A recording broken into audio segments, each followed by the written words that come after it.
vous introduire donc le pasteur Serge Brun. Il a un message spécial, mais c'est quelqu'un qui évangélise. C'est son ministère, c'est l'évangélisation. Voilà, il ne fait pas ça au sein de sa communauté, il n'a pas de communauté.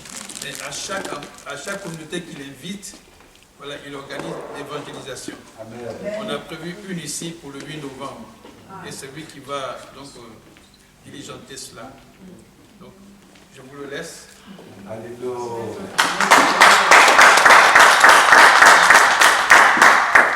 Amen. Amen. Avant de présenter, si je peux remettre ce moment que je vais prier entre les mains du Seigneur. Amen. Seigneur, je te prie à cet instant. Chaque jour, tu me vois. Chaque jour, je me présente devant toi. Je te prie pour que par le nom de Jésus-Christ de Nazareth, ce ne soit pas moi qui parle, parce que tu m'as mis tellement de choses à cœur, Seigneur, même pour libérer des paroles pour des personnes, Seigneur, mais toi seul, tu vas les libérer. Amen. Je te prie, Seigneur, parce que tu m'as donné aussi ce message, que toi-même aussi tu vas libérer. Amen. Je te prie, Seigneur, pour que ça ne soit pas une manifestation d'un être humain, mais que ce soit la manifestation de ton Esprit Saint. Cet esprit qui agit de ta part, qui a ce ministère aussi sur cette terre qui est le ministère de la réconciliation. Je ne suis pas à moi-même, je suis à toi. Prends le contrôle et dirige. Amen. Amen. Au nom de Jésus. Amen. Donc, je me présente, comme l'a dit Papa Tia, je suis le pasteur Serge. Je suis un pasteur missionnaire, en fait. Je suis un pasteur missionnaire. Quand le Seigneur m'a appelé, j'avais un temps, j'étais en train de chercher, je voulais faire une assemblée. Mais le Seigneur a toujours mis des blocages. Amen. Parfois, le Seigneur peut mettre des blocages. Donc, ça veut dire qu'il faut rester à sa place. Donc, j'ai laissé Dieu m'instruire, me montrer. Et c'est là que j'ai commencé à comprendre pourquoi le Seigneur m'a emmené à gauche et à droite. Jusqu'à un jour, le Seigneur m'a parlé au travers de plusieurs hommes de Dieu. Et il y a à peu près 1 an, c'est là où le Seigneur a encore confirmé la chose. Il a fait venir un prophète du Congo. Le prophète ne savait pas que j'étais serviteur de Dieu. Amen. Il s'approche de moi, il me touche, il me dit, t'es serviteur. Je lui dis oui, mais toi, je ne veux pas rentrer dans les détails. Il me dit que toi, tu ne dois pas avoir une assemblée. Toi, tu es appelé à aller évangéliser. Amen. Ça veut dire qu'on doit rester à sa position. Amen. Toujours respecte ta position. J'ai beaucoup aimé le message que l'homme de Dieu a apporté. Tout à l'heure, j'étais en train le Saint-Esprit me montrait une image. Et je vais vous dire comment le Seigneur, lui, il m'instruit, comment lui, il veut que je vous dise la chose. Amen. Parce qu'on est très loin de comprendre en réalité que le ciel existe. Que le ciel est une réalité. Amen. Pourquoi? Parce qu'on est pris par le problème de chaque jour. Le Seigneur m'a dit tout à l'heure, il y a quelqu'un ici qui a des problèmes d'argent, mais grave, pas les problèmes qu'on peut avoir pour payer une facture. Je ne sais pas qui c'est. Peut-être je me trompe. Amen. Amen. Mais cette personne a des problèmes d'argent graves. Donc je ne sais pas qui c'est. Si la personne, on pourra prier pour vous tout à l'heure, ou laisser le Seigneur, même durant le message, le Seigneur va apporter. Amen. Amen. Et je crois que la personne est là. Amen. Donc, viendrez tout à l'heure nous voir. Parce que cette personne a des problèmes d'argent. Ce n'est pas des simples problèmes d'argent. Je ne sais pas, je me laisse conduire. Hein. C'est vraiment des vrais problèmes d'argent. Je ne sais pas qui c'est. Mais Dieu parle à cette personne. Viens nous voir tout à l'heure, on sera tous ensemble, tous les serviteurs de Dieu. Pour que ce qui est en train de te bloquer soit débloqué. Amen. Donc voilà, ça c'est je devais donner ça. Et le ciel, c'est quoi? Le ciel est une réalité. Sauf que nous, en tant que chrétiens, on ne comprend pas cette réalité. On pense que ça n'existe pas. Parce qu'on lit simplement dans la Bible. Amen. Vous savez, la Bible, la version que nous avons, elle n'est pas limitée, mais elle est prise de la Torah. Amen. La Torah, c'est de là que vient l'Ancien Testament. Et eux, ils sont au courant de beaucoup de choses. Amen. Et il faut comprendre la chose suivante. À un moment, dans l'Apocalypse, il est parlé de personnes qui cherchent les profondeurs de Satan. Amen. Je ne sais pas pourquoi je parle de ça, je vais arriver au thème après. Amen. Il y a beaucoup de gens qui cherchent les profondeurs de Satan. Mais ce que l'on ne se rend pas compte, c'est qu'il y a les profondeurs de Dieu. Amen. On ne reste que dans des surfaces. Nous sommes des surfaciens. C'est comme ça que ça fait. Amen. Nous sommes des surfaciens. On ne veut pas aller chercher plus loin. Amen. Dieu, on ne peut pas le connaître dans la manière qu'il est lui-même. Amen. Parce que quand il dit que dans toute l'éternité, on va apprendre à le connaître, mais l'éternité n'a ni début, ni fin. Ça veut dire que c'est Dieu, il n'a pas de limite. Et aujourd'hui, il faudrait qu'on comprenne les profondeurs de Dieu. Amen. Qu'on quitte notre religiosité dans laquelle nous sommes. Amen. Nous quittions cette religiosité dans laquelle nous sommes. Amen.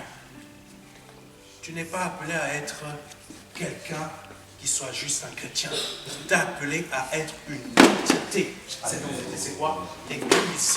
Et l'Église, ce que l'on ne se rend pas compte, c'est que l'Église, Dieu lui-même a expliqué ce que c'est. Tu es le premier-né de plusieurs frères. Et ces frères, c'est quoi? Ce sont des hommes et des femmes. Parce que l'apôtre Paul dit qu'il n'y a ni homme ni femme en esprit. Parce que l'esprit n'est ni homme ni femme. Amen. C'est pour ça que quand on est marié, quand on a des épouses, l'épouse doit comprendre qu'elle doit passer à un autre niveau. Dépasser ses conditions de femme. Ça veut dire quoi? C'est penser, détache-toi de ça. Commence à épouser l'entité de ce que Dieu veut que tu sois. Amen. Libérons-nous, même nous les hommes. Amen. Donc, je vais aller sur... Le Seigneur va continuer à parler. Le thème que j'ai apporté, c'est la veuve de Sarepta. Amen. De la connaissons. Connaissons. Donc là, le premier verset que je vais partager se trouve dans 1 Roi, chapitre 17, versets 6 à 16. Amen. 1 Roi, chapitre 17, versets 6 à 16. Ma version diffère peut-être un peu de la vôtre parce que c'est la version Semeur. J'aime beaucoup la version Semeur. Parce que les autres versions, la langue française, elle est bien, mais elle est trop limitée. Amen. Parce qu'il faut vraiment être un expert pour connaître, savoir comment l'expliquer, pour expliquer diverses situations. Amen. Mais pour le monde mortel que nous sommes, la Bible, malheureusement, la manière qu'elle est expliquée en version française, c'est limité. La version anglaise nous permet d'aller beaucoup plus loin, de comprendre les choses. Donc là, 1 Roi chapitre 17, versets 6 à 16. Matin et soir, les corbeaux lui apportaient du pain et de la viande. Maintenant, il faut comprendre pourquoi les corbeaux sont venus. Je vous explique rapidement l'histoire, très rapidement. Il y a eu, quand Salomon, il faut comprendre la chose suivante. Salomon a été béni. Amen. Salomon a été béni. Il a demandé à Dieu l'intelligence. Amen. Mais il faut comprendre, ça c'est un ancien message que j'ai fait, mais avant d'avoir cette intelligence, Salomon allait dans des divers lieux. Amen, c'est marqué comme ça. Dans les divers lieux, comme tout le peuple, pour chercher Dieu. Amen. Mais quand il allait dans ces divers lieux pour chercher Dieu, il ne trouvait pas Dieu. Amen. C'est quand il a commencé à aller dans le haut lieu, le plus important, c'est là où l'Éternel lui a parlé. Amen. Et il a été béni. Et il a fait ce que Dieu voulait qu'il fasse. Mais le problème, c'est que c'est ça que nous avons aujourd'hui. Ce problème, c'est le suivant. C'est que nous croyons en Dieu. Nous recevons les bénédictions. Mais nous retournons dans nos... Pardonnez-moi, pas forcément les mêmes penchants qu'avant, mais parce qu'on se laisse corrompre quand même par les pensées du monde. C'est-à-dire quoi? Je ne parle pas de sexe. Je ne parle pas de ce genre de choses. Je parle du fait que tu te laisses corrompre dans la chose suivante. C'est que tu te laisses prendre par les problèmes financiers. Amen. Quand tu t'es donné à Jésus, tu as dit, oui, j'aime le Seigneur. J'aime le Seigneur. Amen. Mais le temps est passé. Les inquiétudes sont arrivées. Amen. Les inquiétudes sont revenues vers toi. On commençait à te reprendre. Amen. Si tu es pris par les inquiétudes dans ton cœur, comprends la chose suivante. Dieu t'en sortira, mais il faut que tu lui laisses l'opportunité de le faire. Amen. Et Salomon s'est laissé prendre, malgré toutes ces bénédictions, par toute la façon que le monde fonctionnait à cette époque. Amen. C'est pour cela qu'il est rentré dans cet état de politique. J'épouse telle femme de tel autre pays, j'épouse telle femme. Et c'est là que les diverses idoles ont commencé à rentrer dans Israël. Amen.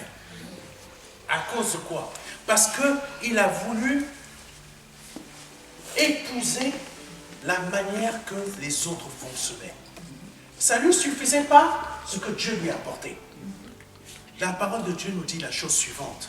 Contente-toi de ce que tu as. Amen.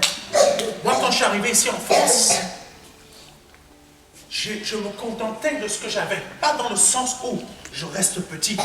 Dieu, si tu maîtrises déjà ce que tu as en bas, il va te donner ce qu'il y a en haut. Amen. Mais si tu commences à viser ce qu'il y a en haut, et que ces choses-là commencent à t'habiter, parce que c'est ça le principe, Dieu te donne ce qu'il y a en haut, mais dans le sens où que toi tu n'as pas à chercher. Parce que quand tu commences à chercher, c'est ça malheureusement l'évangile à la française, que j'appelle comme ça, c'est qu'on t'apporte des messages pour que tu commences à chercher ce que tu ne devrais pas chercher. Contente-toi de ce que tu as. Et quand tu marches avec ce que tu as, Dieu te fait passer un nouveau palier. Amen. Et ça, c'était ça le problème de Salomon. Il a commencé à imposer les choses. Et Dieu l'a fait descendre. Amen. Et je vais vous raconter une histoire. Et ça, c'est un témoignage personnel. Ça a à voir avec le thème. On va rentrer dans le thème plus en profondeur. Quand Salomon est devenu roi, Dieu avait fait quelque chose. David avait éliminé beaucoup de personnes. Amen. Le roi David avait éliminé beaucoup de personnes. Et parmi ces personnes, il y avait un enfant dont les parents ont été éliminés par David. Cet enfant s'appelait Jéroboam. Amen. Sauf que quand David les a abattus ses parents juste par méchanceté. Amen.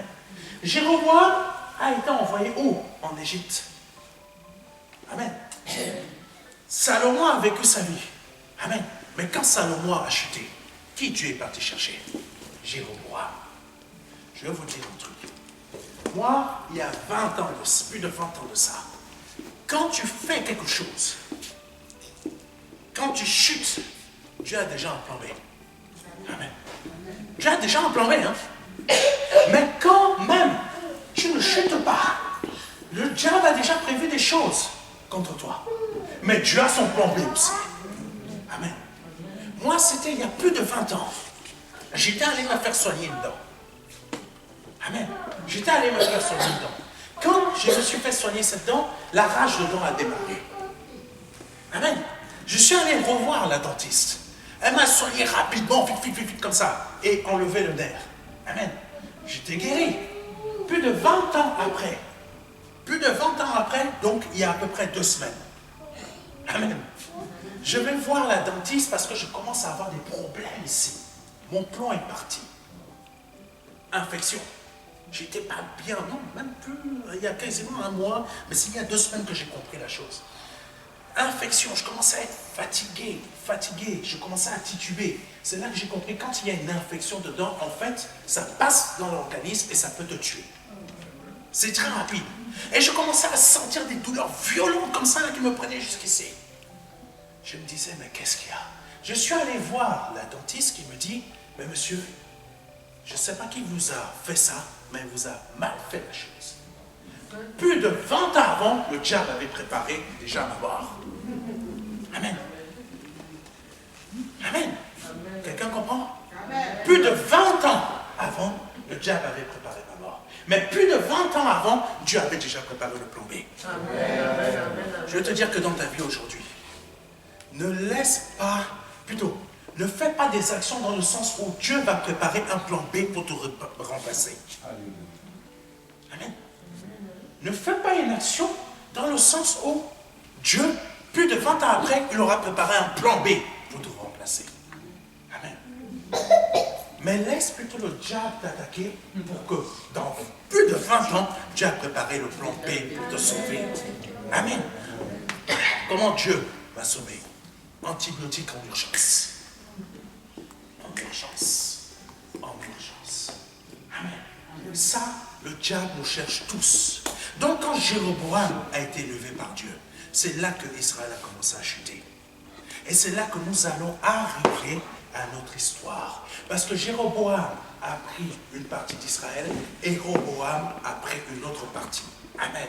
Et là, il y a eu quoi? Il y a eu des idoles qu'on a fait rentrer. Baal, Asheba. Tous ces idoles, on les voit toujours aujourd'hui, mais ils ont d'autres noms. Plus loin, on arrive à qui? On arrive à Akab. Plusieurs siècles après. On arrive à Akab et on arrive au prophète Élie. Amen. D'où l'histoire que nous allons lire là. La veuve de Sarepta. 1 Roi chapitre 17, versets 6 à 7. Matin et soir, les corbeaux lui apportaient du pain et de la viande. Il se désaltérait de l'eau du torrent. Amen. Mais pourquoi il est arrivé là? Parce que tout simplement, il y a une femme qui s'appelle Jézabel. La femme de Akab. Amen. Parfois, je vais peut-être choquer quelques-uns. Parfois, on dit que Jézabel est une mauvaise femme. Mais quand je lis la Bible, je trouve que pour Akab, elle était une bonne femme. Pour Akab, elle était une bonne femme. Il suffisait simplement que Akab, il a dit, il n'a pas voulu me faire monter.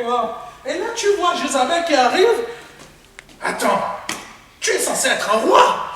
Laisse-moi, je vais aller régler cette histoire. Une bonne femme. Amen. Mais Jézabel, pourquoi elle était mauvaise? Comportement, conduite. Amen. Mais c'était une bonne femme. Pour Akab, elle protégeait son roi. Elle protégeait son époux. Parfois, on peut se marier avec une bonne femme, mais c'est une Jézabel. Pour toi, elle est bien. Amen. Mais pour les autres, c'est un démon. Amen. C'est ça, Jézabel, en fait. C'est la femme que tu épouses, c'est une bonne femme. Mais pour les autres, c'est une tueuse. Amen.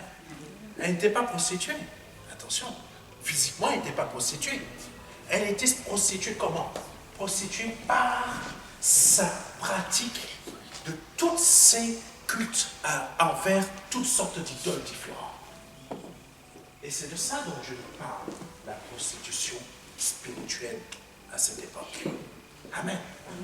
Quelle est cette prostitution spirituelle? C'est le fait qu'on cherche le matériel, qu'on cherche les finances. C'est Baal, c'est Mammon. Amen. On cherche la prospérité. Qui c'est? C'est Asheba. On le trouve dans 1 Roi. Dieu appelle ça dans 1 Roi, et même 2 Rois, je crois aussi, la prostitution sacrée. Ça veut dire quoi? Les Juifs allaient se prostituer avec des personnes dans des temples pour avoir quoi? La fertilité. La fertilité, c'est quoi? La fertilité du terrain. Fertilité du terrain, ça amène quoi? Ça amène la prospérité. Parce qu'à cette époque, ça apportait quoi? L'argent. Tandis que Dieu voulait leur donner la prospérité. Faisons attention à ça. Amen. Et là, nous arrivons à 1 Roi chapitre 17, comme je l'ai dit. Matin et soir, les corbeaux lui apportaient du pain et de la viande. Il se désaltérait de l'eau du torrent. Mais au bout d'un certain temps, comme il n'y avait plus de pluie dans le pays, le torrent se dessécha. Amen. Alors l'Éternel lui adressa la parole en ces termes. Mets-toi en route et va à Sarepta. Amen. Et va à Sarepta, dans le pays de Sidon, et installe-toi là-bas. J'ai ordonné à une veuve de là-bas de pourvoir à ta nourriture. J'ai ordonné à une veuve de pourvoir à ta nourriture. Qu'est-ce qu'Élie a fait? Élie se rendit à Sarepta.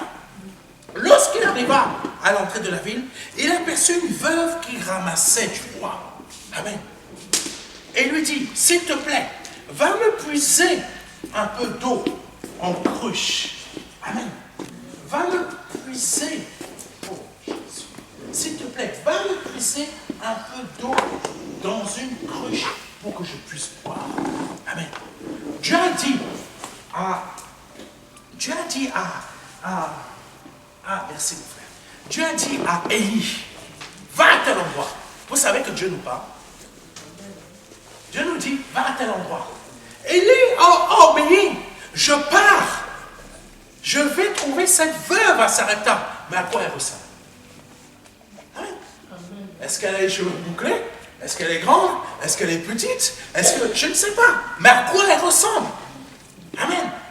Dieu est parti sur un ordre. C'est ça que l'on appelle la foi. Je pars dans une direction, mais sur un ordre. Je ne sais pas qu'est-ce que je vais trouver sur le chemin. Je ne sais pas ce que je vais rencontrer sur le chemin. Amen. Mais je dois y aller pour trouver quelque chose. Je vais vous dire, il y a de nombreuses années, je ne savais pas faire un site internet. C'est là que j'ai compris comment Dieu a fonctionné avec le peuple d'Israël. J'étais là en train de dormir. J'entends Dieu qui me dit dans mon esprit, fais un site internet. Et moi je dis, comment tu veux que je fasse un site internet? J'ai jamais fait de formation. Amen. J'ai jamais fait de formation, j'ai pas fait d'école pour savoir comment développer un site internet. Et là, je dis, Seigneur, je ne peux pas faire. Et là, s'il faut que je paye quelqu'un qui me crée un site internet, mais ça va me coûter une folie. Amen. Quand je travaillais à l'époque, je gagnais à peine 1200. Comment je pourrais payer un truc qui coûte 15 000 ou 20 000 euros? Amen. On te dit, oui, crois, vas-y, avance. Quelqu'un peut se dire comme ça ici. On te dit, oui, le pasteur il me dit, crois, avance, mais il ne connaît pas les problèmes que j'ai. Comment je vais faire ça? Amen. Mais je te dis la chose suivante, quand j'ai parlé comme toi, Dieu est venu le soir même me voir. Il commence à me montrer dans mon esprit, voici comment ça fonctionne les lignes de code. Voici comment les lignes de code fonctionnent. Ça fonctionne comme ça, tu fais ça, ta. Je dis, Seigneur. Oh. Et là, le Seigneur, qu'est-ce qu'il dit? Fais ce que je viens de te montrer. Dans mon rêve. C'est pas un rêve, c'est Dieu parle dans l'esprit. Il me dit, fais, reproduis. Et moi, comme tout être humain, je dis, tu es sûr que je peux faire ça? Mais le lendemain, je ne sais pas qu'est-ce qui s'est passé. Je ne sais pas comment Dieu fait les choses. Quand il te montre la chose, fais, il te montre comment ça fonctionne, il te fait un téléchargement plus vite qu'une fibre. Je crois, je n'ai pas compris. J'ai commencé à chercher sur Internet comment ça fonctionne tout ça. Et c'est là que j'ai commencé à créer des sites Internet. C'est là que j'ai commencé à faire. Amen. Quand Dieu te donne une direction, vas-y. Sauf qu'Élie ne savait pas à quoi elle ressemblait. Et là, il arrive à Sarepta. Élie la teste. Teste. Est-ce que cette jeune femme, ou cette femme que je vois, est-ce que c'est la veuve? Amen. Je peux voir 10 femmes dans le chemin, j'arrive, mais est-ce que c'est celle-là? Qu'est-ce qu'il y a fait? Il a commencé à tester. Tester. Amen. Lorsqu'il arriva à l'entrée de la ville, il aperçut une femme qui ramassait du bois. Il l'appela et lui dit, s'il te plaît, va me puiser de l'eau. Dieu m'a dit qu'il a une veuve pour me nourrir. Donc je vois une femme, je teste. Est-ce que c'est elle? Va me puiser de l'eau. Donc si tu reviens avec l'eau, ça veut dire que c'est toi que Dieu a choisi pour me nourrir. Amen. C'est toi. Va me chercher, va me puiser un peu d'eau dans une cruche pour que je puisse boire. Comme elle partait en chercher, il la rappela pour lui demander, s'il te plaît, c'est là qu'il a compris, c'est elle. C'est elle. Amen. Celle dont Dieu m'a parlé, c'est elle. Ah, même pas à peine elle est partie chercher l'eau, et il a compris, c'est elle par qui l'Éternel va me nourrir. Amen. Amen. Comme il est parti en chercher, il la rappela pour lui demander, s'il te plaît, apporte-moi aussi un morceau de pain. Et là, on va comprendre la chose suivante. Dieu te donne une direction. Amen. Là, tu vas dire, Dieu m'a béni. Dieu m'a béni. Alléluia. Merci Seigneur. Dieu a ouvert les portes. Et là, Élie tombe sur un os. Madame n'a plus d'argent. Amen. Madame n'a plus de quoi vivre. Que ce soit pour elle ou pour son fils. Mais Dieu m'a dit la chose suivante. Va là-bas. J'étais préparé à manger au travers d'une veuve. Et Jésus. Et nous aujourd'hui, Dieu nous donne la parole. Dieu nous donne des promesses. Mais dès qu'on a le moindre problème, on a fait marche arrière. Amen. Beaucoup de messages disent ça. Mais on ne comprend pas la manière que quand un juif marche, qui est appelé par Dieu, il est solide. Amen. Il est solide. Parce que pourquoi? Dieu a dit à Élie la chose suivante. Je t'ai préparé ça. Élie est arrivé. Et il a dit, il a testé. La femme, la veuve, elle a dit, je vais. Elle est partie chercher l'eau. Elle revient. Et c'est là qu'il a compris que c'était. Quand elle revient, il lui dit, va me chercher aussi un morceau de pain. Mais voici sa réponse. Elle lui répondit, aussi vrai que l'Éternel ton Dieu est vivant, je n'ai pas le moindre morceau de pain chez moi.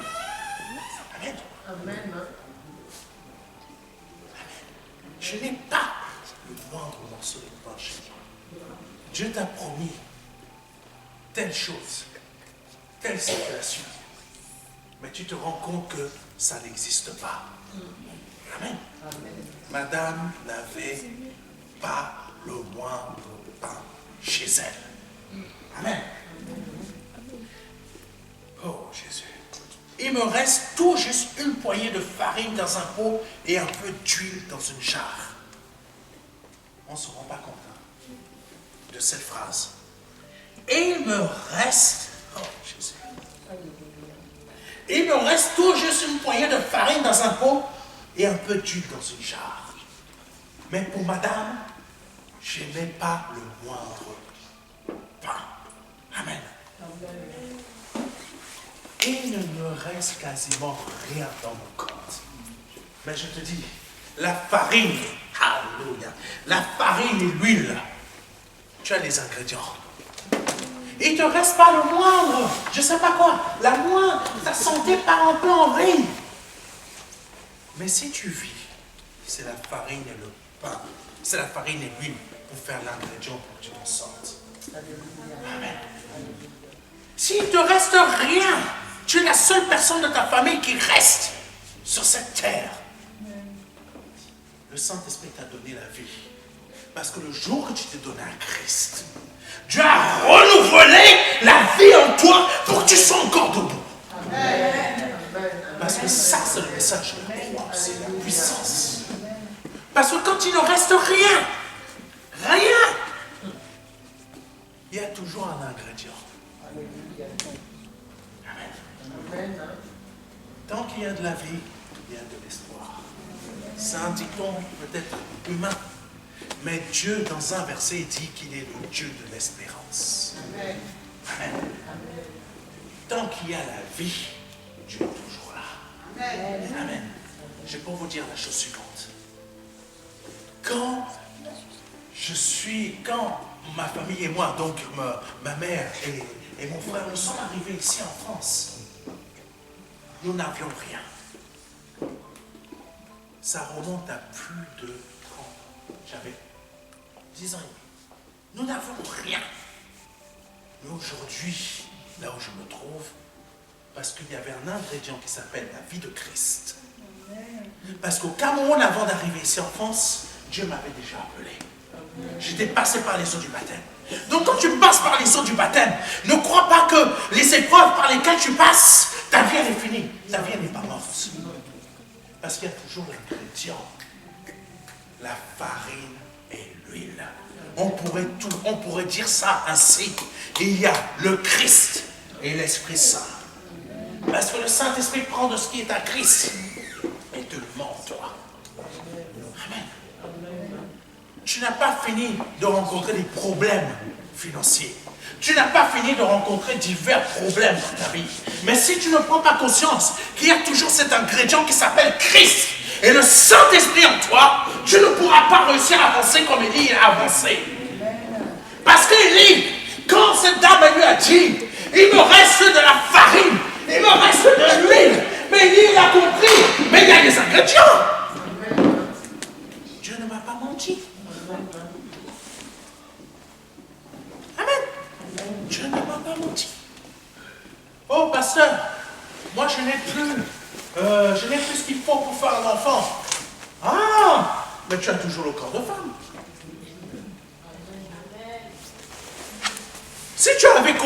Si tu me disais, j'ai un corps d'homme, j'aurais compris que, oui, là c'est vraiment foutu pour toi. Amen. Mais si tu as toujours le corps de femme, il y a toujours le miracle. Le miracle est toujours possible.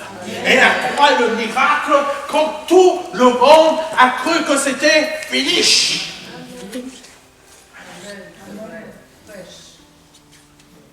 Tout le monde croit que ta vie est finie. Tout le monde croit que ta vie est morte. Ma mère, elle était partie voir quelqu'un parce qu'elle ne comprenait pas. Elle cherchait, elle était... Quand on peut être chrétien avant d'arriver à un certain niveau, on cherche des solutions. Parfois on cherche dans les mauvaises endroits. Un jour, ma mère, ça remonte à des années, elle est allée voir quelqu'un, ce monsieur même là, le sorcier là, c'est un Marocain je crois, il commence à tourner l'eau comme ça, il voit, mais comment t'es encore en vie? Comment ça se fait que tu sois encore en vie? On t'a criblé de toutes sortes de mitraillettes dans le domaine spirituel, mais comment tu es encore debout? Sauf qu'il ne savait pas qu'il y avait un ingrédient qui s'appelait Jésus, qui s'appelle le Saint-Esprit dans sa vie. Tu ne sens pas. Tant que tu es toujours en vie, je vais te dire une chose. Un jour, j'ai parlé au Seigneur, je disais, Seigneur, j'en ai marre de ce pays, la France, parce qu'ils ne comprennent pas ta parole. Si tu pourrais me faire rentrer au ciel, moi je serais tranquille. Et là, le Seigneur me dit, moi je ne parle pas aux esprits morts. Amen. Si tu as un esprit mort, tu ne serais plus là sur cette terre. Parce que le salut, il est fait pour les gens qui sont sur cette terre, afin qu'ils naissent de nouveau. Et si tu es encore sur cette terre, ça veut dire que tu es encore vivant. Amen. Tu n'es pas encore mort. Amen. Amen. Donc, libérons-nous de ces pensées qui veulent nous mettre à terre, qui veulent nous détruire, qui veulent notre mort. Parce que tant qu'il y a la farine, tant qu'il y a l'huile, il y a l'espoir. Amen. Amen. Donc je veux dire à quelqu'un, celui qui a dit que tu es mort ou morte, ou que ta vie n'arrivera à rien, moi on m'a dit que je deviendrai quelqu'un, comment on appelle ça, éboueur. Même l'éboueur a sa maison. Donc quand il m'a dit ça, ça m'a marqué. Amen. Mais mon Dieu avait déjà ces ingrédients. Amen. Ne nous laissons jamais troubler par les pensées que l'on va nous donner, que l'on va mettre dans notre esprit. Ne nous laissons pas troubler. Amen. Oh Jésus. Mais elle lui répondit aussi, vrai que l'Éternel ton Dieu est vivant, je n'ai pas le moindre morceau de pain chez moi. Il me reste tout juste une poignée de farine. Petite poignée. Tu fais ta main comme ça. Moi, ma main, elle est un peu plus grosse, donc j'ai une poignée un peu plus importante. Mais si ta main est plus petite que moi, ta réserve de farine est encore plus petite que la mienne. Amen. Mais ça suffit. Ça suffit. Ça suffit à faire un miracle. Amen. Il me reste tout juste une poignée de farine dans un pot et un peu d'huile dans une jarre. J'étais en train de ramasser 2 bouts de bois. Je vais rentrer me préparer ce qui me reste pour moi et mon fils. Ah, nous sommes des excellents esprits dépressifs. Et en plus, on habite dans un pays qui est le meilleur en Europe à être déprimant. Amen. Non, là, le cocktail Molotov, nous l'avons. Amen. Ma mère, quand elle fait son petit whisky, coca, elle appelle ça le mazout. Mais nous avons le meilleur mazout déprimant au monde ici en France. Amen. Mais c'est vrai. Amen. Elle savait déjà, c'est mes derniers et je meurs. Amen. Vous savez, Dieu n'est pas un Dieu religieux. Sortons de ce type de pensée. Dieu n'est pas un Dieu religieux. Amen. Dieu n'est pas un Dieu chrétien. Dieu n'est pas un Dieu juif. Dieu n'est pas un Dieu musulman. Dieu n'est pas un Dieu bouddhiste. Sur cette planète sur laquelle tu marches, tu ne te rends même pas compte. Elle existe grâce à Dieu. Elle existe grâce à Dieu. J'aurais voulu avoir un peu plus de temps pour vous expliquer certaines choses, mais je vous dis, tout ce qui existe, atome, quartz. C'est quoi un quartz? C'est ce qui se trouve dans l'atome. L'atome, c'est quoi? Fais ça. Tu ne te rends même pas compte en train de toucher des atomes. Tout ce qui est fait avec atome, c'est le vent, c'est l'air, les paroles, etc. Mais quand tu vas, tu regardes le plus petit. Dieu l'a dit. J'ai créé l'infiniment grand comme l'infiniment petit.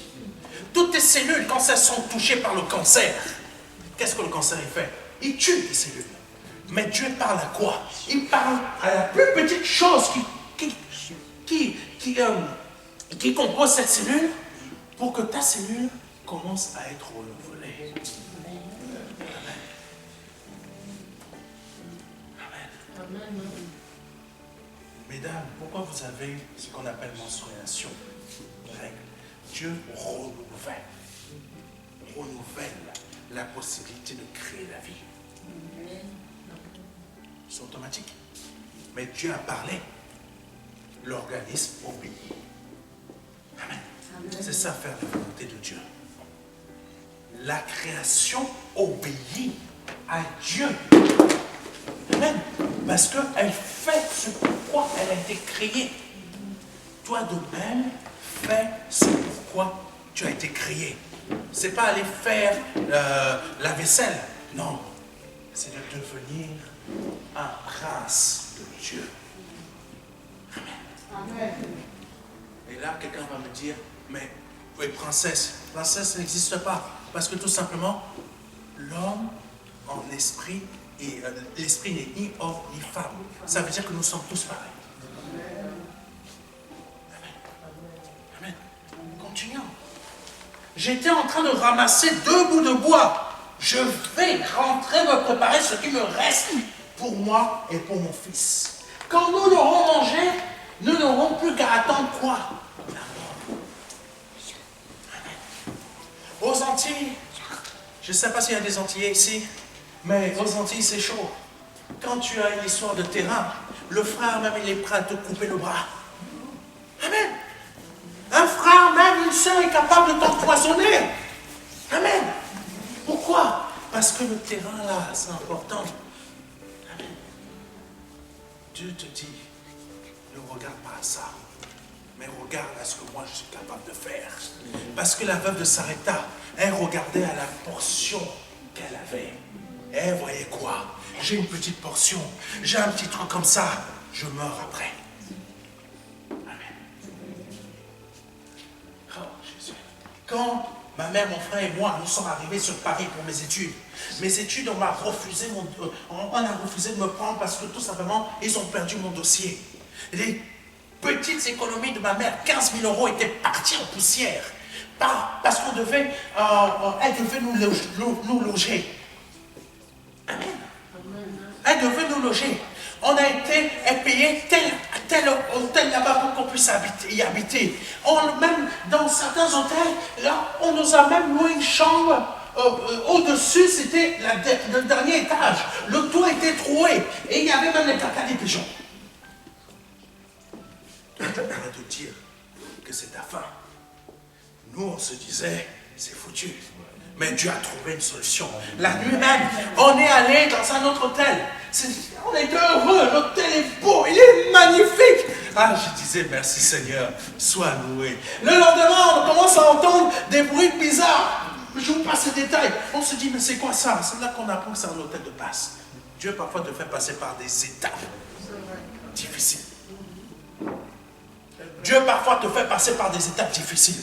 Et là, on commence à prier. Quand on va aller faire nos petites affaires, regarde, c'est dégueulasse, c'est dégueulasse. Seigneur, libère-nous. Libère-nous. Dieu ne va pas t'envoyer un chrétien. Seigneur, envoie-moi un chrétien pour me libérer. Envoie-moi un homme de Dieu pour me libérer. Dieu nous a envoyé un alcoolique. J'ai un pote là-bas qui a un appartement. Il est prêt à te le louer tout de suite. Et quand Dieu nous a ouvert cette porte, on est parti. On arrive là-bas dans cette agence. Cette agence nous dit, c'est une femme qui est mariée avec un homme d'État en Afrique. Ils ont acheté un appartement. Il vient d'être mis en location. Vous pouvez le prendre. 3 000 € de caution peut être sauter si vous faites les réparations. C'est comme ça qu'on a eu notre premier appartement. Voilà comment Dieu peut te faire sortir. Il ne va pas t'emmener un homme de Dieu. Il ne va pas t'emmener un chrétien. Il va te servir de qui comme ça pour que tu arrives au bon endroit.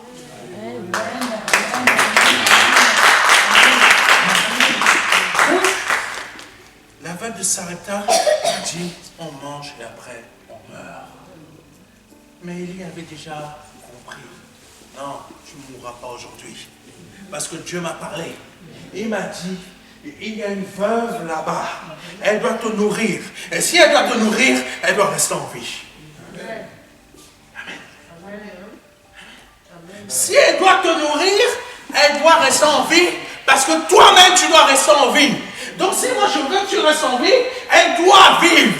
Donc quand Élie a dit, ça à Élie, on va manger et on va mourir après, Élie elle a compris. Non, toi tu ne sais pas ce que je vais faire dans ta vie aujourd'hui. Je vais t'apporter la vie et la mort va fuir. Donc aujourd'hui, Dieu te dit, toi tu ne sais pas, tu as des problèmes, mais moi je ne t'apporte pas des problèmes, je t'apporte la vie. Je te dis, mais comment la vie va être faite dans ma vie, va être produite dans ma vie, rien qu'avec des paroles. Comme Élie, va me chercher, va me faire ça. Juste une parole. La mort a fui. La parole de Christ, c'est juste une parole. Toi, tu ne vois pas. Toi, tu te dis, mon problème financier est là. Mais à cause de cette parole que Dieu libère au travers de moi, tu ne sais pas, dans 2-3 mois, tu sortiras de tes problèmes.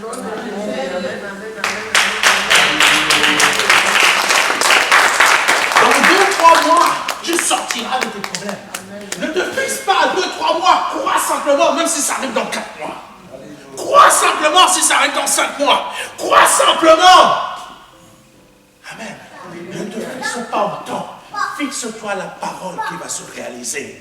Parce qu'Élie s'est fixé sur une parole, mais il n'a eu que des... J'ai pas le pain, je n'ai rien. Mais Élie s'est fixé à la parole et il a compris. Je suis sauvé. Amen. Je suis sauvé. Dieu ne me laissera pas mourir. Amen. Et qu'est-ce que Élie il dit? Qu'est-ce que Élie il dit? 1 Roi chapitre 17, versets 2 à 3. On revient en haut. Parce qu'il faut comprendre pourquoi Élie s'est fixé sur cette parole que lui-même il ne mourra pas et que cette veuve ne mourra pas. On remonte un peu plus haut. Après cela, l'Éternel dit à Élie, quitte ce lieu, va vers l'est et cache-toi dans le ravin du torrent de Kérit, à l'est du Jourdain.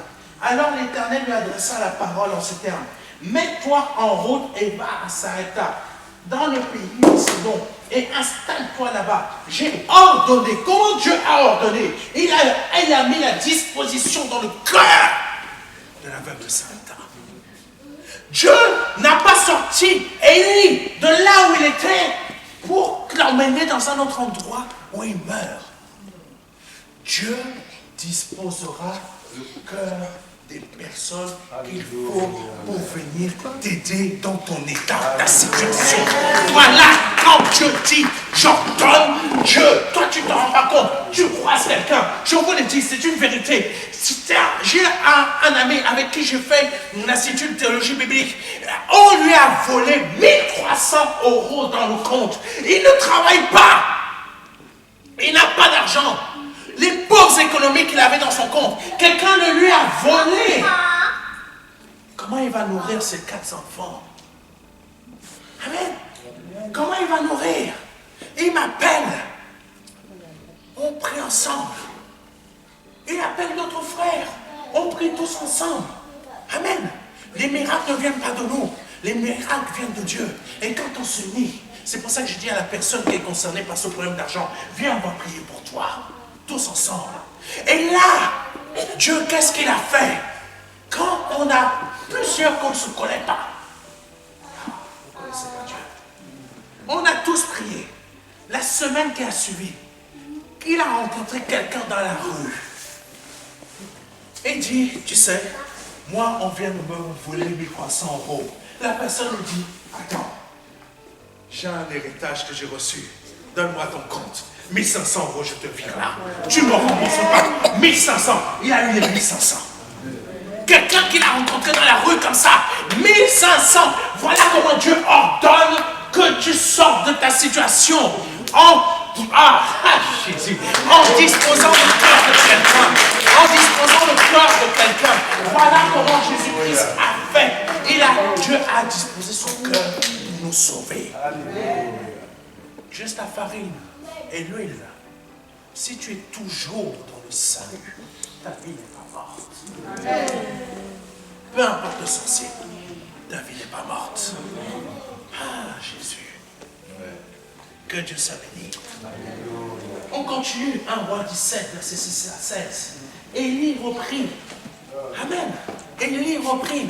Quand cette veuve de Sarepta lui a dit, on n'a plus rien, on va crever. Amen.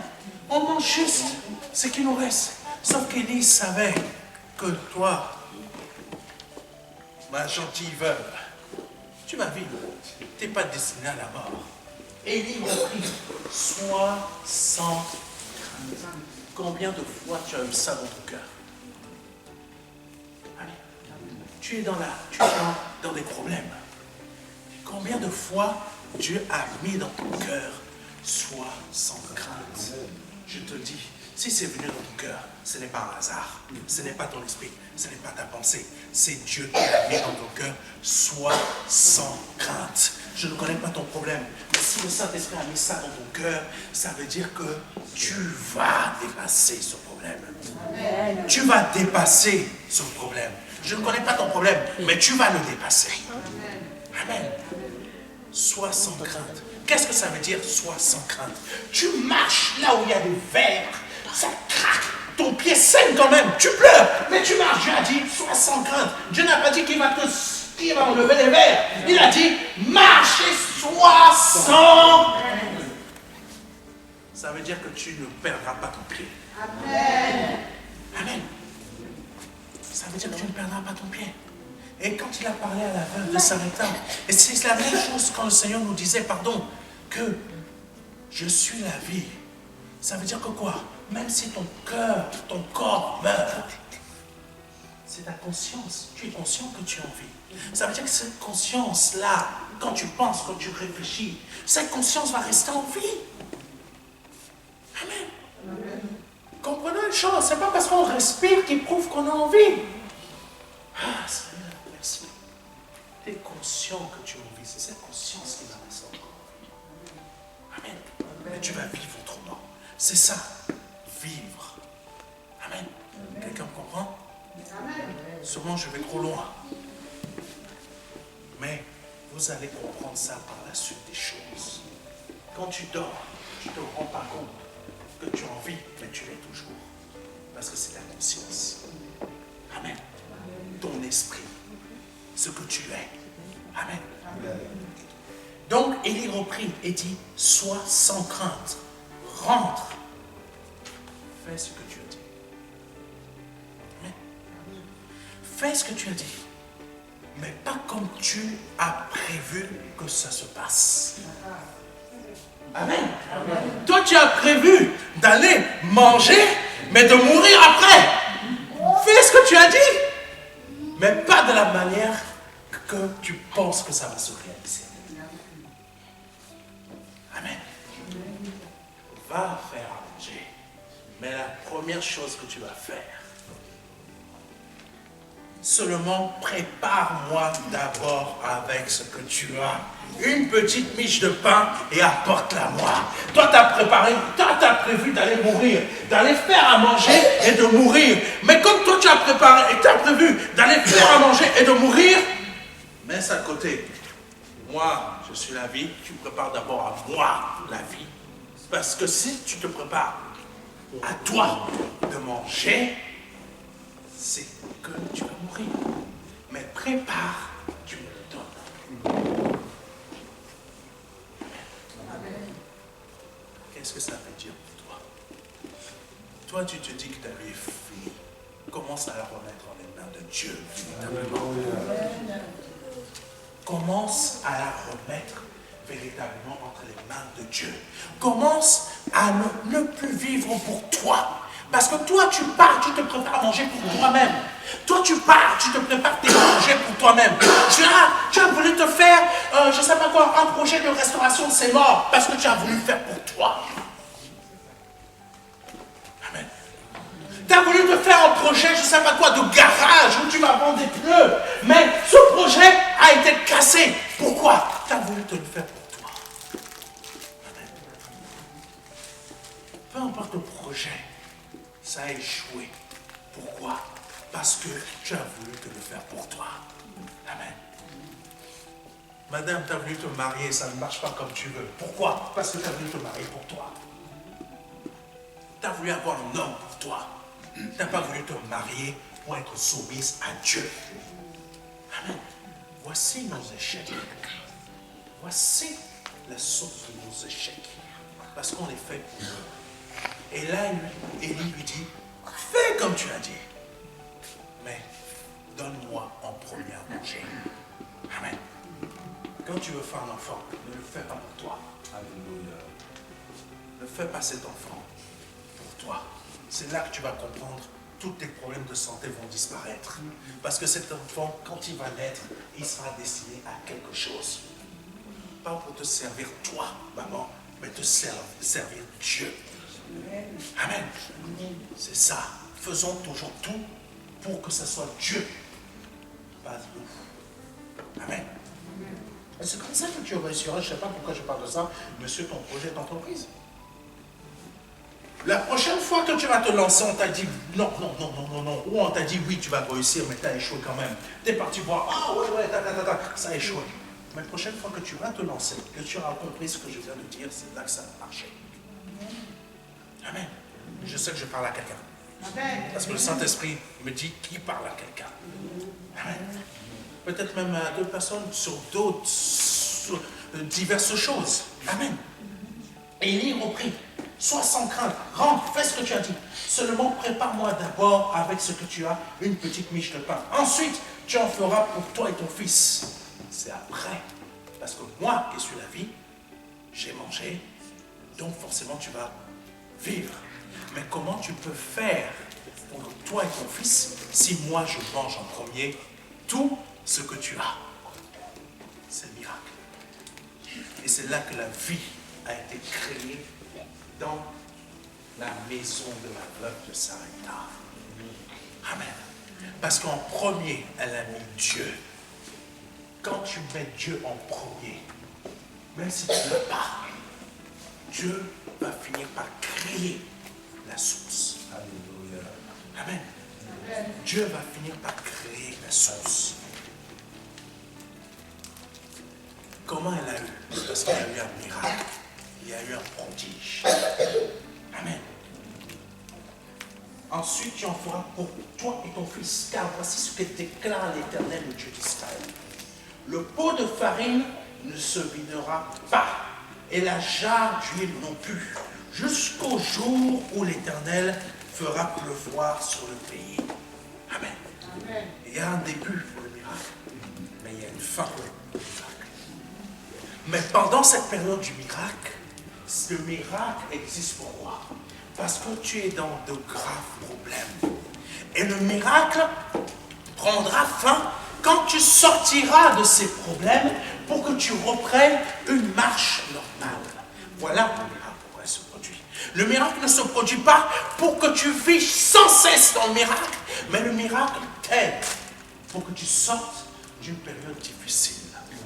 Et pour que tu reprennes ton rythme de croisière. Mais comment maintenant? Pas comme tu avais fait au départ, avant que le miracle soit, mais maintenant, quand tu as vécu ce miracle, ta vie sera différente dans le sens où j'ai compris que c'est mon Dieu maintenant que je m'envoie. Amen. Amen. Et quand tu as compris ça, c'est là que le miracle est passé. Tu es dans une nouvelle saison de vie. Amen. C'est important à comprendre tout ça. Amen. Le pauvre, amen. La femme partit parce qu'elle a compris et fit ce qu'Élie lui avait demandé. Elle a cru, elle est partie. Ça veut dire quoi? Elle ne s'est pas forcée à croire, elle a simplement cru. Je suis parti, j'ai fait. C'est là la différence entre les vrais miracles de Dieu et ce qu'on peut nous promettre à gauche, à droite. Mais quand c'est Dieu qui dit, va simplement. Avance simplement. Amen. La femme partit et fit ce qu'Élie lui avait demandé. Pendant longtemps, elle eut de quoi manger. Et sa famille, ainsi qu'Élie. C'est incroyable. Ça n'a pas nourri que elle et l'enfant. Ça a nourri le reste de la maison. Amen. Voici ce que Dieu fait. C'est pour cela que il faut que nous ayons cette véritable vie de sanctification. C'est quoi cette vie de sanctification? C'est pas que toi-même tu te dis, il faut que je sois sainte. Tu n'y arriveras jamais. Il faut que je m'habille de telle manière. C'est pas ça. Essaie de vouloir respecter Dieu. Demande-lui, Seigneur, aide-moi à marcher dans cette sainteté. Parce que moi-même, je ne comprends pas c'est quoi cette sainteté. Je crois qu'il faut un peu que je dise un gros mot. C'est pas ça. C'est marqué comment on doit marcher. Mais on n'y arrivera pas par nous-mêmes. Quand tu demandes à Dieu, aide-moi, parce que moi j'ai la volonté, je veux réussir, Dieu va t'accompagner et dans ton esprit, il te montrera, fais pas ci, fais pas ça, fais pas comme ça. C'est là que tu vas commencer à marcher dans cet esprit de sainteté. Amen. Et cet esprit de sainteté, c'est quoi? C'est comme si tu avais l'arche de l'alliance devant toi et qui produit toutes sortes de merveilleuses choses. Amen. Amen. Tu deviens le royaume de Dieu. Toi-même, tu deviens l'arche. Amen. C'est ça en fait. C'est tout simple. Quand tu aimes, parce que le temps il avance. Le pot de farine ne se vida pas et la jarre d'huile non plus. Conformément à la parole que l'Éternel avait prononcée par l'intermédiaire d'Élie. Permets-moi de prononcer une parole dans ta vie. Je déclare qu'à cet instant que par le nom de Jésus, j'ordonne à toutes sortes d'esprits qui règnent dans tes pensées de disparaître. Et je les mets à bas à cet instant. Par la parole que l'Éternel me fait déclarer. J'ordonne que ta vie soit un changement total en pensée. Que tes pensées soient libérées du doute. Que tes pensées soient libérées de l'inquiétude. Que les pensées soient libérées de comment je vais faire. Mais que tes pensées commencent à dire, Seigneur, je te laisse faire. Amen. Je déclare qu'à cet instant, les portes qui ont été placées devant toi par des hommes ou par des trucs, des héritages familiaux, familiales, soient ouvertes à cet instant. Amen. Je déclare que ta santé est en haut et non bas. Amen. Je déclare que ta situation est en haute et en haut et non bas. Amen. Pas pour que tu commences à avoir de l'orgueil. Pas pour que ton cœur se détourne de Dieu. Alléluia. Mais pour que tu comprennes que c'est Dieu qui produit cela. Amen. Amen. Je vais vous partager un dernier verset. Parce qu'il faut que vous compreniez une chose. Parce que quand la veuve de Sarepta a eu le miracle, s'est produit quelque chose après. Amen. Parce que quand on reçoit le miracle, il y a un autre problème qui arrive. Il y a un autre problème qui est venu frapper à la porte de la veuve de Sarepta. Elle a échappé la mort. Mais il faut toujours comprendre et se rappeler que Dieu a fait quelque chose, nous a sortis de la mort, mais il va le refaire encore. Ce n'est pas facile. Parce que quand cette autre épreuve vient de frapper dans notre porte, ça peut nous mettre à terre. Amen. C'est là qu'il faut la confiance. Parce que si Dieu a déjà agi une fois, il va le refaire. Amen. Le problème est différent. Le problème est différent. Il t'a déjà sorti de la mort avant. Mais le problème est différent. Parce qu'on peut se dire, c'est le même problème qui va se reproduire, Dieu va encore agir. Mais parfois, le problème ne se répète pas 2 fois de la même manière. Le problème se répète, mais d'une autre façon différente. Et la conclusion est toujours la même. La mort. Là, c'était quoi?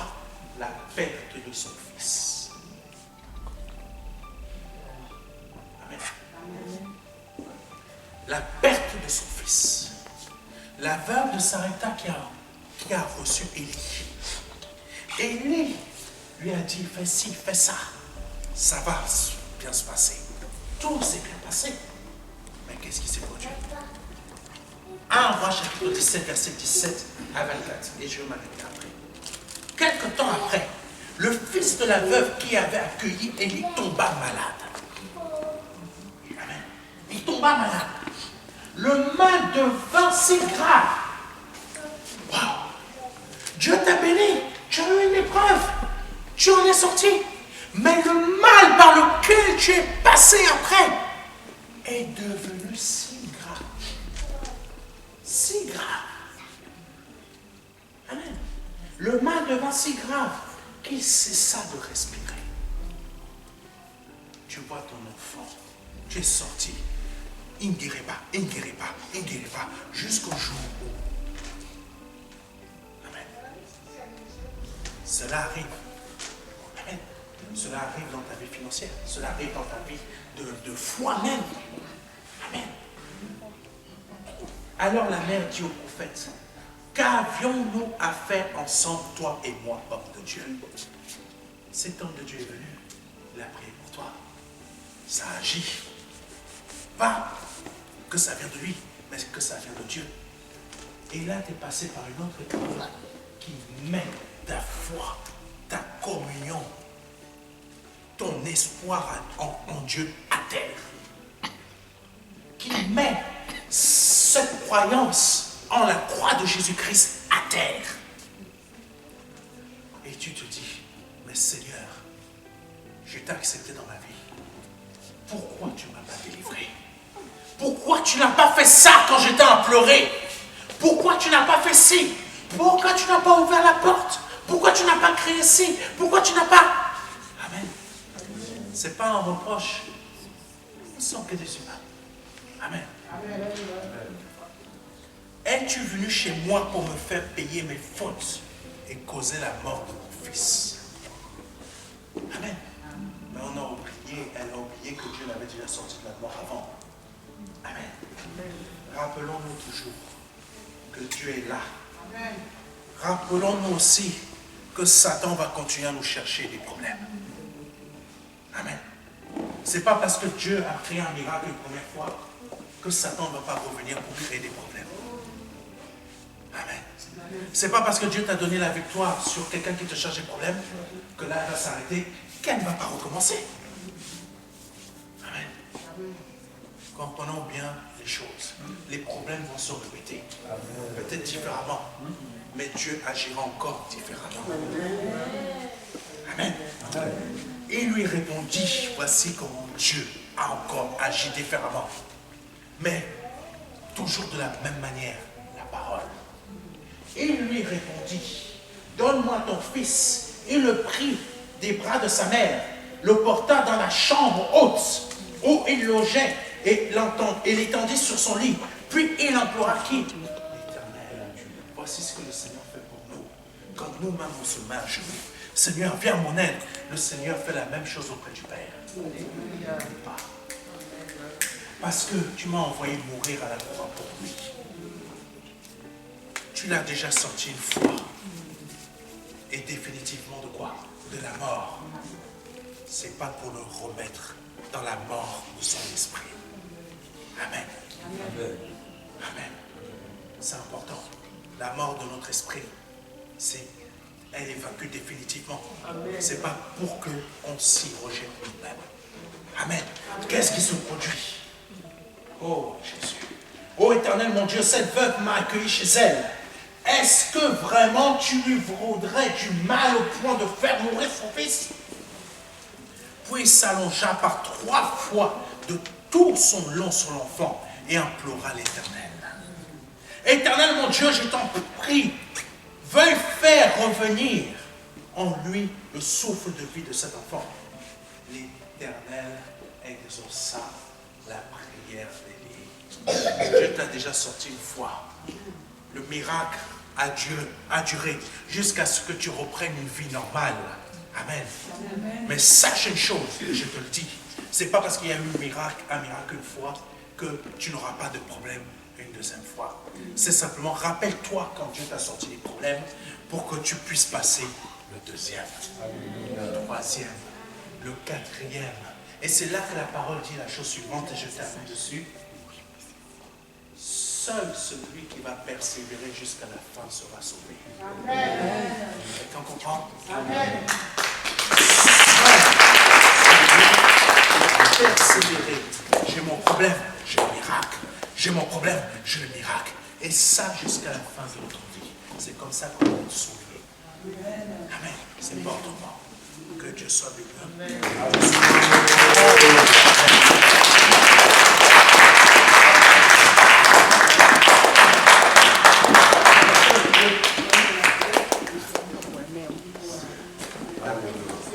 C'est bon? Oui, c'est bon.